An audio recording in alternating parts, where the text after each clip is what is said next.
Thank you, CMA Dr. Sriori, for your nice presentation. May I now request yes, Mr. Ruchira Perera from Sri Lanka. He will make his presentation on cost governance, right? Sir, regarding time, I leave it to you.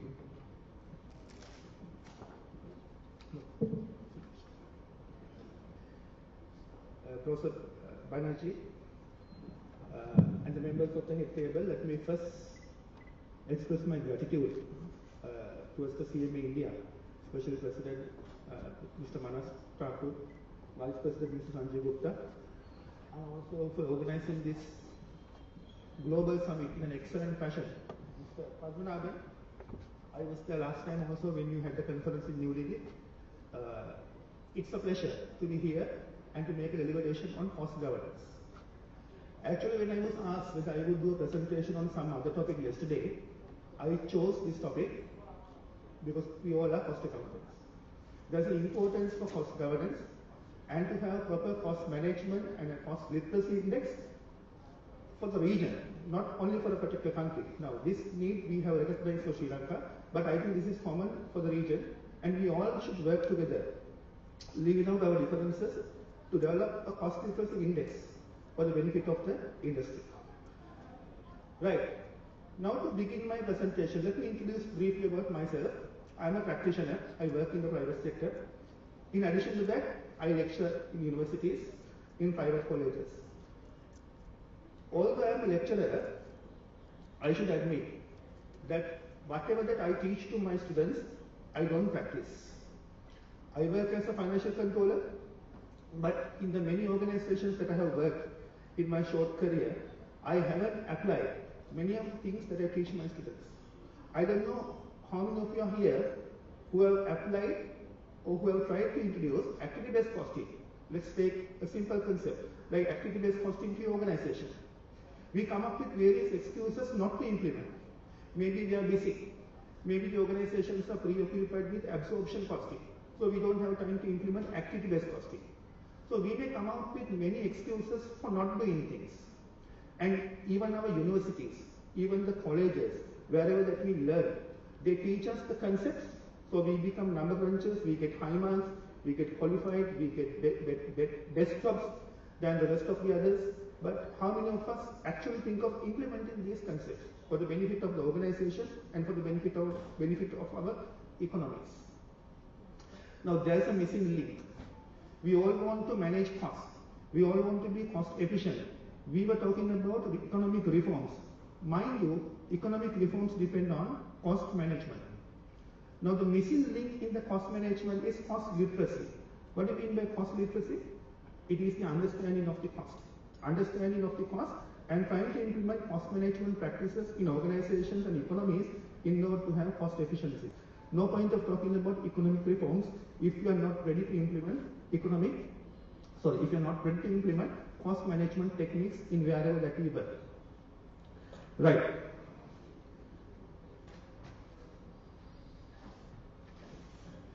With these opening remarks, let me get into today's presentation, where I will talk more about a cost literacy index, the need for it, and where we are lacking as a region in South Asia. Those days, when there was not much of competition, we measured our results based on various costs. Depending on the industries that we represented, we had certain measures. It could be the gross profit ratio, it could be cost per a yard of fabric, it could be anything. Beyond that, we didn't think about introducing any new cost management techniques. Today, the economies have changed. Today there is competition. Not only competition locally, today we are competing with global players. So more than before, more than in the past, there is a need to have cost management, and therefore it is important for all of us as cost accountants and management accountants to really understand what it is and how to introduce in our organizations.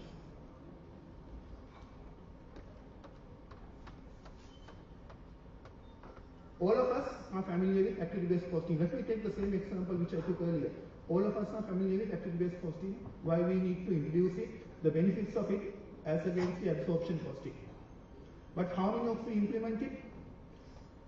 If I ask this audience, not even 10% might implement it. Why is that? For the same reason I told earlier, because we are busy, or because we were not taught how to do it practically.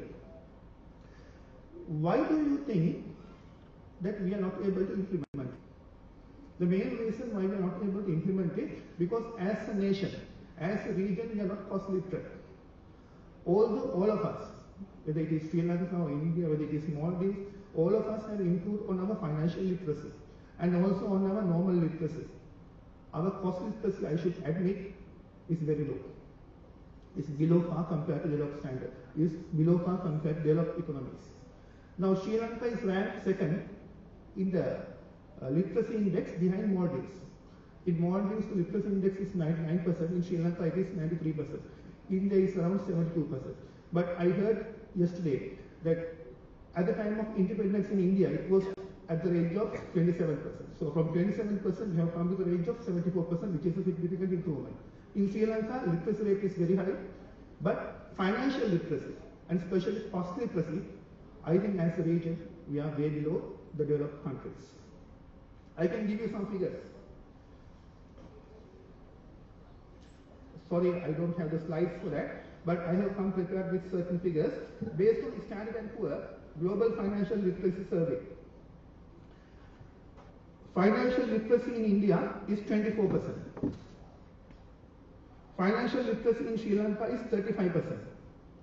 Out of the countries in the region, Bhutan is considered to be having the highest financial literacy with 54%. So where do we stand? India being the superpower in the region, being the largest economy with many resources, with millions and billions of human capital, where do we stand in financial literacy? India is having 24%, Sri Lanka is lagging behind with 35%. Now when it comes to Global Competitive Index, this is based on the World Economic Forum in 2017. India has improved from its previous position of 55 to 39. Sri Lanka has gone down. One reason for this is the economic policies in Sri Lanka. As you know, we had an election in 2015. The then president, Mr. Mahinda Rajapaksa, he was defeated with the promises of good governance and economic reforms, but unfortunately, ever since, we didn't have political stability. There are many protests. On the streets every day, there are many protests for private universities or for other policies of the Sri Lankan government. So because of that, as a nation, we are lagging behind. We have gone below what we were in the previous year. Previous year, we were placed 68th position. In current year, we were placed 71st. So India is ranked at 39, which is the highest in the region. Sri Lanka is lagging behind at 71. Now compare this with the rankings of some other countries around the world. China is ranked 28. They were 28 in the previous year. They maintained the same position in this year. Germany is ranked number 5. Japan is ranked number 8. Singapore is ranked number 2. UK number 7. US number 3. So where do we stand? We talk about bringing in economic reforms. I was told that today is going to be a historic day in the post-independence in India, with the GST being implemented from midnight. So all these reforms are supposed to bring economic prosperity. But do we have cost literacy? All of us want to have economic prosperity. So to our legislators, we are bringing in so many economic reforms. But to get the best results out of the economic reforms, do we know about cost management? Now that's a question that we all need to address, and I think CMA India will support CMA Sri Lanka's efforts to introduce a cost literacy index. We can leave our differences. I know we fight on the cricket field. We have our differences in cricket, but we can leave out our differences and work together in matters of common interest for the benefit of the industry.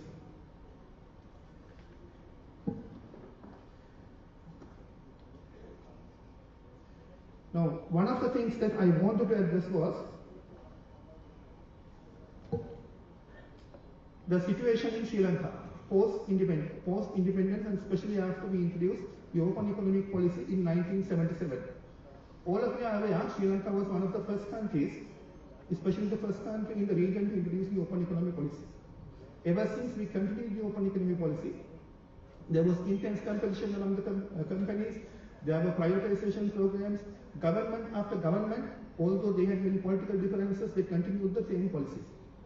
But we are still lagging behind India in the global competitive index. Still, our companies don't have cost literacy. A recent survey conducted by one of the universities identified many companies fail, or many companies record low profits year after year because costs are increasing. At the same pace the costs are increasing, they are not able to increase the prices. Now this is where we need to bring in cost management principles. We should have good cost governance, we should bring in cost management in order to be competitive and in order to fight with other companies in the era of competition.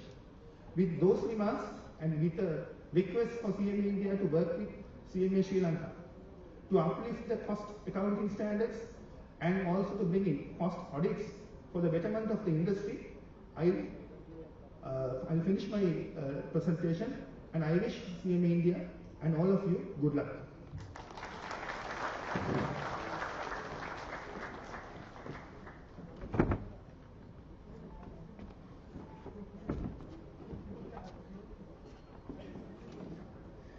Now friends, first of all it is my duty to pay respect to the learned speakers. May I therefore request all of you to join me in appreciating their brilliant efforts, all the presenters. Second, the session time as per schedule is over. 15 minutes past 5, and therefore, unless the time is extended by the organizers, I was talking to Mr. Gupta, the Vice President, then we have to stop here. Now, how long? Question answer? Okay. So, at least one question to each of the presenters. May I request you to come out with questions, announce your name, questions only, because we don't have time to get your valid opinion. Please. So, do you have any concerns about Please. Answer. My name is Iman Ghosh. I'm a student of the Institute. Does the distinguished panel have any concerns about the introduction of mark-to-market costing? Because a lot of, financial sort of, the problem with mark-to-market is that costs are benchmarked with market prices instead of your acquisition, the historical cost, and it is sticky downwards. Companies are reluctant to acknowledge costs, let's say real estate costs when they decline, because that negatively impacts the valuation of the company. So do you have any concerns about mark-to-market? Thank you. Anyone who please.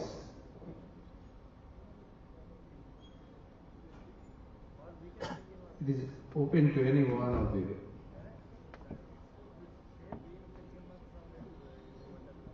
Let me answer that question. Mark-to-market.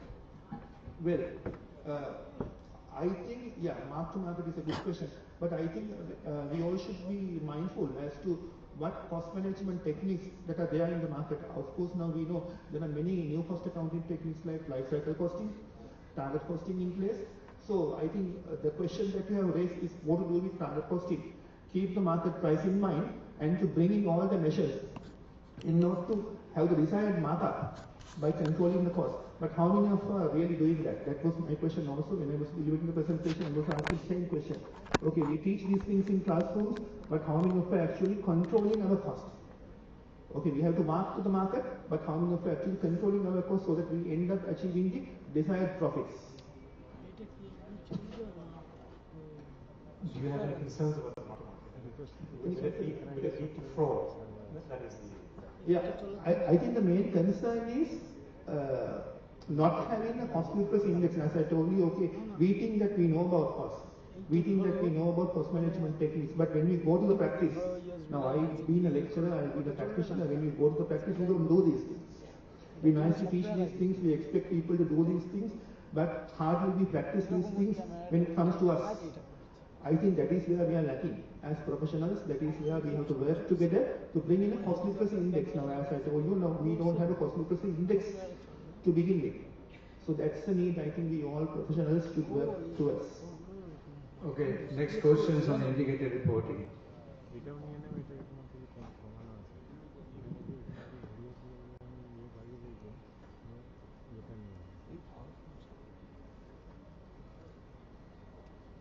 No question? No. My name is CNA ML Akalavala from Colombo. My question is to Mr. Devesh, Mr. Sanjay Gupta, CNA Sanjay Gupta. Is there any relationship between integrated accounting and integrated reporting?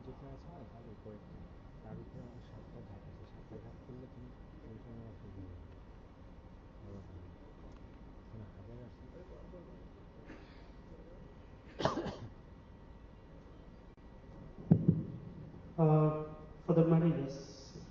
Because unless until your capitals are interlinked to your business model, governance, as a performance prospects, etc., and interlinked to outcome, indirectly you need to interlink financially and accounting as well. You need to show how the value is created from introduction of a, say, example, intellectual capital or